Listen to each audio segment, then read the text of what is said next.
Breaking overnight, a water main break causes some major damage to a Hermitage roadway. News Channel 5's Blake Rosnowski live from the scene for us on Baton Rouge Drive. And Blake, any word on what may have caused this?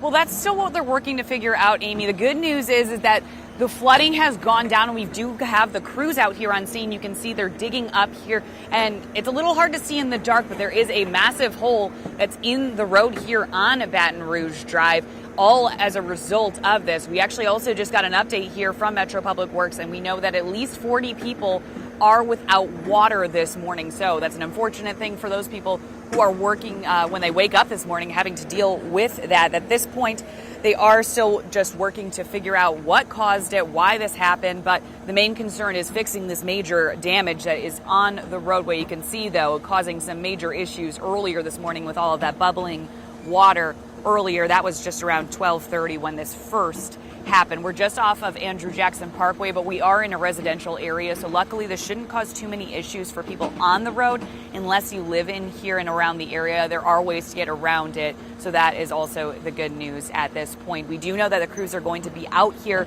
for much of the morning. There's no clear 100% timeline of just exactly when the water could come back on and when the road could be repaired, but we do know that will take some time throughout the morning. Of course, we'll give you updates on what we know as soon as we learn more about what may have happened and if we get any update on a timeline here of when the work will be repaired. For now, though, live in Hermitage, Blake Rosnowski, News Channel 5.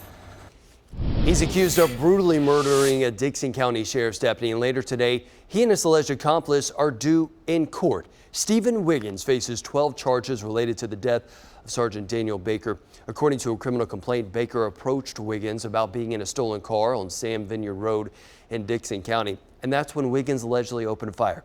Erica Castro Miles, who was in the car with Wiggins at the time of the shooting, is also facing murder charges. That trial is expected to start next August. Also in court in Dixon County, the parents of Joseph Daniels is accused of murdering his son in April. The boy was reported missing, and he still hasn't been found, his little body. Crystal Daniels is also facing several charges, including criminal responsibility and aggravated child neglect. Head to newschannel5.com for more details on these stories, and also download our app. That's a free app, and we will send you push alerts with up-to-the-minute updates. And Adam, a waitress who survived the mass shooting at Waffle House is in need of a service dog, and it's an interview you'll only see on News Channel 5. Virginia Stanley has been in a medical facility for months, struggling with post-traumatic stress disorder. After a gunman shot and killed 4 people inside the Antioch Waffle House where she worked, she's been unable to work. With finances drained, she's trying to get back on her feet again. Doctors believe she needs an emotional support dog to help her during this tough time, but right now, she can't afford one. And as she looks back on everything, she says she hopes that hope is far away. I feel like he won. In the beginning, I did. I gave up. Because he didn't only just take everything from me, physically, mentally, and emotionally. I lost everything because of him. If you would like to help Stanley with bills so she can get a service dog, we have a link to her fundraising page on our website. Just go to newschannel5.com. And about 100 people lost their homes after a massive apartment fire in Antioch. It happened at the Timberlake Village apartments around 9 o'clock Sunday morning. Luckily, a woman happened to be driving by and saw the smoke. She pulled over, knocked on doors, and made sure all the residents got out safely. Fire officials say at least 8 units are a total loss. The American Red Cross was on scene yesterday assisting those folks who are displaced. New this morning, a man falls into a reservoir and he never resurfaces. That's according to the TWRA. They say Robert Stone was crossing between 2 cabin cruisers that were tied and anchored together Saturday when he flipped and fell into the water in the Chickamauga Reservoir. Stone's body was found Sunday morning. Family and friends came together Saturday to remember the man who was shot to death by a Metro police officer. 25-year-old Daniel Hamburg was laid to rest at the First Baptist Church of South Englewood. Police say Hamburg led officers on a chase last month. They say he pulled over at the corner of Joe Johnson Avenue and 17th Avenue North and got out of the car with a gun. That's when Officer Andrew Delkey shot him. At his funeral, ministers prayed over Hamburg's friends, saying they hope they will be a positive influence in Nashville. It's an event that aims to bring communities together with law enforcement for a night of fun. And Tuesday, Laverne Police, they're going to host their very own National Night Out event. That's going to run from 5:30 to 7:30 at Veterans Memorial Park. Go ahead and mark your calendar for that tomorrow. You can enjoy food, drinks, games. You can check out police canines there and also first responder vehicles. That'd be cool for the kids. They would love to see that. That's open for everyone, so go see what's going on with that. You know, bridge repairs near I-40 near downtown Nashville, they're wrapping up this morning. They are wrapping up, and crews say the project is on schedule. That's great news. The concrete is complete and asphalt was laid down yesterday. The area impacted is from the I-40 to I-24 split near the Silliman Evans Bridge to the I-40 I-65 split near the Adventure Science Center. Also, 2nd Avenue, 4th Avenue, and Lafayette Street are closed underneath the interstate. The interstate and nearby roads should be back open this morning by 6 a.m. Of course, Rebecca Schleicher will be in shortly to give us a full update. That's good news when they can do that stuff at night, so we don't have to worry about that in the morning. Get it wrapped up before people have to hit the roads. Exactly, and to be on schedule too, that's good news as well. Hey, we heard some thunder at my house last night, but nothing ever came from it, you know? Let's check in with Lelan to see if that's going to stick around. It's kind of been lingering for a few days. Yeah, we got another day with scattered showers and thunderstorms. And for today, where it does rain, some of that rain may be locally heavy at times. Right now in Nashville, we are dry around the region for you this morning. This is SkyCam from the hospital area there over at Vanderbilt for us this morning. Check out what's happening right now from Clarksville. 71 degrees in the Queen City for us this morning. You look at what's happening here on radar. Most locations are dry right now, but as we go into the afternoon, some heat and some humidity moving in. So the numbers are now mainly between about 70 and 75 over most of our area. Although if you look at Cookeville, Crossville, Fayetteville, those locations are in the upper 60s at this hour. So as we work our way through the day, look for a partly cloudy sky. We're going to warm up today to a high of about 92 with more scattered showers and storms. Winds today out of the southwest at around 5 to 10 miles per hour. More on that coming up for you in a few minutes. But right now, 4:09, back to the news desk. It's one of the largest fires in history, and now we know what started it. And it's something we've all seen on the side of the road. Heart-stopping moments caught on a police officer's body cam. We're going to tell you what led up to these frightening moments. It's coming up next. Welcome back, everybody. The search now for a missing 3-year-old boy leads police to a remote compound in the high desert of New Mexico. Scary, scary moments for people around there. Police rescued nearly a dozen children from that compound, but the boy they were looking for is still missing this morning. Andrew Spencer has more. Practically in the middle of nowhere, a small travel trailer buried in the ground and covered with plastic. Stacked tires form the outer walls of this compound where authorities searched for 3-year-old Abdul Ghani Wahaj, but they didn't find him. They did, however, find his father, Siraj Wahaj, who had a warrant out of Georgia related to his missing son. At the compound, police say they also found 11 starving children and 3 women believed to be their mothers. No running water, no electricity. They were in bad shape. The sheriff of Taos County, New Mexico, called it heartbreaking. He says the children looked like refugees. No food, no fresh water, no shoes or means of personal hygiene, wearing what the sheriff described as basically dirty rags. It was disheartening to see that in this day and age that people could live that way. The only food deputies found was a box of rice and a few potatoes. They found plenty of weapons, though, 4 handguns and a rifle, and the sheriff's office says lots of ammunition. Deputies arrested Wahaj and another man, Lucas Morton, who is now being charged with harboring a fugitive. But the big question left unanswered here is, where is 3-year-old Abdul Ghani? I'm Andrew Spencer, reporting. It happens countless times every day, flat tires. And now fire investigators are blaming a trailer which scraped on pavement and then sparked as the start of the massive car fire in California. Crews say the fire started back on July 23rd and ignited what is now the 6th most destructive wildfire in state history.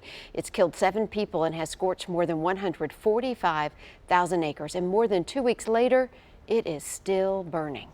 Dramatic body cam video shows Atlanta police officers rescuing a man from this burning car. This happened around 4 o'clock Sunday morning. You can see police trying to open the door, and at one point, an officer used a fire extinguisher to finally get in and save that person. The passenger was rescued, and 3 people were taken to the hospital. Scary, scary stuff, though. Look at those flames right there. Atlanta police say the department is extremely proud of those responding officers. That really gives you a firsthand look at what they see, things they see all the time. And the curator of the National Corvette Museum in Bowling Green is looking for some new vehicles to display. The Kentucky New Era is reporting that Derek Moore is looking for donations for classic cars like the Ford Thunderbird and early American sports cars. Moore says his call for new cars, if it's successful, they might just expand the museum. Of course, you're looking at the video from the big sinkhole a few years ago. The museum has been in operation since 1994. And it is game week for the Tennessee Titans. It's also just about time for football on good old Rocky Top. Here's Steve Lehman with this morning's sports. After 10 days of training camp and hitting the same guys over and over, the Titans will finally get to hit someone new this week. Sunday was an off day, so this training camp report, sponsored by the Rocky McElhaney Law Firm, looks ahead to their Thursday trip to the land of cheese curds, sausage, and beer for the preseason opener against the Packers. You have to figure those starters won't play much, if at all, but it should be a good test for a Titans team that's still trying to learn a new offense and a new defense under a brand new coaching staff.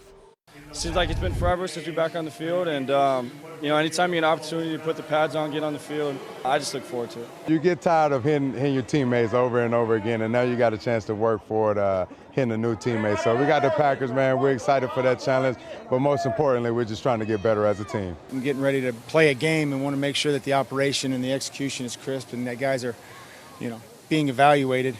But then we still got to concentrate on what we're doing and stay on schedule with our installation. And then, Tampa Bay will be coming in after that. A new season brings the start of a new era on Rocky Top. First-year head coach Jeremy Pruitt opening camp with Tennessee this weekend with expectations that he's the guy to turn the struggling Vols program around in a hurry. It was fan day at Tennessee Sunday as the players donned the orange for the first time this year for pictures. As for Pruitt, the big question everybody wants to know is who will be his starting quarterback. There's Jarek Garantano, transfer Keller Christ, and even possibly some other guys in on this battle. And Pruitt says it's way too early to tell who will be the guy on opening day. It's been a lot of good and a lot of bad, and I think they wouldn't be here if they didn't have ability. We got to get them to be consistent, understand what we're trying to get done, make the guys around them better. So it's 2 practices in, it's really hard to tell. Vanderbilt's fall camp also getting underway this week on West End. The Commodores visiting with fans Saturday at their annual Door Jam. After just a couple of days of work, Vandy players are already feeling good about what's in store in 2018. I think we've gotten better in the areas that we needed to. Size, depth, speed. When I look at this group, it's a group, to me, that just has a different competitive feel. Everybody's working really hard, just trying to iron out the details, and we're just trying to get better every day. That's pretty much the goal. Vroom, vroom, Monster Energy Series at the Glen. Miscommunication for Denny Hamlin, who runs over the air gun. Chase Elliott then gets on it a little early, takes out one of his crew members. Elliott has the lead. Martin Truex Jr. trying to pass him in turn 1, but he gets loose and cannot get around. Elliott able to stay in front and goes on to win for his first career Cup Series victory. That's your morning sports update here on News Channel 5 and NewsChannel5.com. I'm Steve Lehman. Have a great Monday. And not only do the Titans play on Thursday, which is that huge first preseason game, but Live on the Green starts at Public Square Park. And I think a lot of people really look forward to that month of free concerts. Exactly, yeah. So it's exciting that that's coming up. It's a great time. And this first one, Dispatch, is going to close it out. They're going to be the big performer. I think they start around 9:30. So hopefully the weather will work out for that, too. Well, we'll keep an eye on the weather for the next couple of days. Scattered showers and thunderstorms in the forecast through really the entire upcoming work week. All right. So just keep an eye out. Yeah, just know it could happen. Just know that it can happen. Follow us on Storm Shield. Download the Storm Shield app. It is now a free app, and on that you can follow radar 24/7. Let's show you what is going on. This is a look at our camera out of Columbia, where right now they're starting the day at 72 degrees for us this morning. Show you what's up. There we go with our setup for the Mid-South today. And there is the breakdown. By 9 o'clock, we're right around the 80-degree mark. By noontime today, 88. And as we head toward the 3 o'clock hour, right around 91. Scattered showers and thunderstorms. Overall high for us today, pushing on up to right around the 92-degree mark. We head to Cookeville now. Overlooking the setup there, you're 73 degrees for the morning time. Here in Nashville, now this camera is over at the Vandy area, 73 for us now with a wind out of the south at about 3 miles per hour, 92. And 73, the high, the low for yesterday. So let's show you what is happening right now. This is a look at what is going on across the Mid-South for us this morning. And right now we are rain free. There's a little bit of rain down to our south. As we go through today like yesterday, quiet in the morning, but with heat and humidity, look for some scattered showers and thunderstorms to fire up a little bit later today. Here's how Exact Track plays it out. Not much out there during the morning ride into work or school, but by midday, a couple of isolated storms developing, and then with daytime heating, a few more of those scattered showers and storms fired up. There may be 1 or 2 in the early part of tonight. Other than that, look for a partly cloudy sky. As far as tomorrow is concerned, similar story, scattered showers and thunderstorms, heat and humidity out there. But again, not everybody's seeing the rain, but where you do get some of that rain, it could be locally heavy for a brief time. So low 90s for today, and we'll bounce that on up to about 92 this afternoon, 90 for you tomorrow. As we head into the middle of the week there, scattered showers and storms, 88 Wednesday, 85 on Thursday, and then 86 for a high on a Friday. Right now at 4:20, let's head back over to the news desk.